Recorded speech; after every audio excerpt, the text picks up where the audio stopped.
তো নমস্কার বন্ধুরা, আশা করি সবাই ভালো আছেন। তো বন্ধুরা, এখন আমি যে বিষয়টা নিয়ে কথা বলবো তো সেটা হলো দেবদাকে নিয়ে। 2025-এ দেবদার কোন 3টে ছবি বক্স অফিসে রিলিজ হতে চলেছে এবং সেগুলো কেমন কি রেসপন্স পেতে চলেছে সেই বিষয় নিয়ে ছোট্ট আলোচনা করব। তো আশা করব ভিডিওটা খুবই ইন্টারেস্টিং হবে। ভিডিওটাকে আপনারা শেষ পর্যন্ত দেখতে থাকবেন এবং যদি আপনারা আমার চ্যানেলে নতুন হয়ে থাকেন অবশ্যই আপনারা আমার চ্যানেলটা সাবস্ক্রাইব করে নিয়ে পাশে বেল আইকনটা অবশ্যই প্রেস করে দেবেন। তো 2025-এ দেবদার তিনটে ছবি আসতে চলেছে। প্রথম যে ছবিটা আসতে চলেছে সেটা আসতে চলেছে 14ই আগস্ট, যেটার নাম হচ্ছে ধূমকেতু। এবং দ্বিতীয় যে ছবিটা আসতে চলেছে সেটা দুর্গাপুজোয়, ছবির নাম হচ্ছে রঘু ডাকাত। এবং 3 নম্বরে যেটা আসতে চলেছে সেটা হচ্ছে খ্রিস্টমাসে, যেটার নাম হচ্ছে প্রজাপতি 2।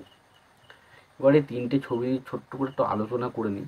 তো আপনি মোটামুটি আলোচনাটা করলেই বুঝতে পারবেন যে কোন ছবিটা কেমন কি রেসপন্স পেতে পারে।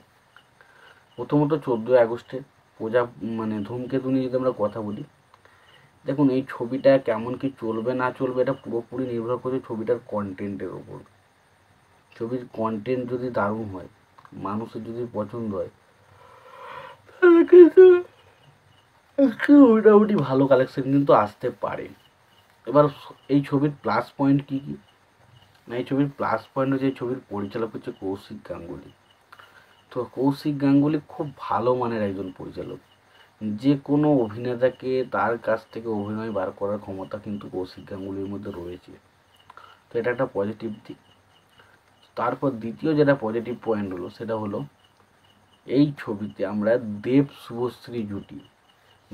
শুভশ্রী জুটিকে আবারও পেতে চলেছি, যেটা কিন্তু এই ছবির ক্ষেত্রে একটা অন্যতম হাইলাইট পয়েন্ট হতে পড়েছে। এই দুটো কারণেই কিন্তু ছবিটা বক্স অফিসে চলার চান্স রয়েছে বলে আমার মনে হয়। তবে দেখা যাক ছবিটা কেমন চলে। 14ই আগস্ট রিলিজ করছে, কেমন কি হয় দেখা যাক। এরপর যে ছবিটা নিয়ে কথা বলবো, ছবিটার নাম হচ্ছে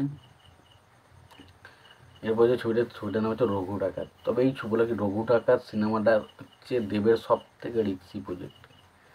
রঘু ডাকাত অবশ্যই ভালো কিছু করার ক্ষমতা আছে, কারণ রঘু ডাকাতের যা কিছু পোস্টার সব দারুণ লেগেছে। তবে বিষয় হচ্ছে দুর্গা পুজোর সময় আরও কিছু বড় ছবি আসছে। তার মধ্যে অন্যতম বড় ছবি হচ্ছে রক্তবীজ 2, দেবী চৌধুরানী। তো সুতরাং সেই ছবিগুলোর সাথে কম্পিটিশনে কিন্তু অনেকটা টাফ হতে চলেছে রঘু ডাকাতের। তবে আমি কখনোই বলছি না রঘু ডাকাত পারবে না, রঘু ডাকাতের কাছে একটা টাফ চ্যালেঞ্জ কিন্তু ছুড়ে দেওয়া হচ্ছে।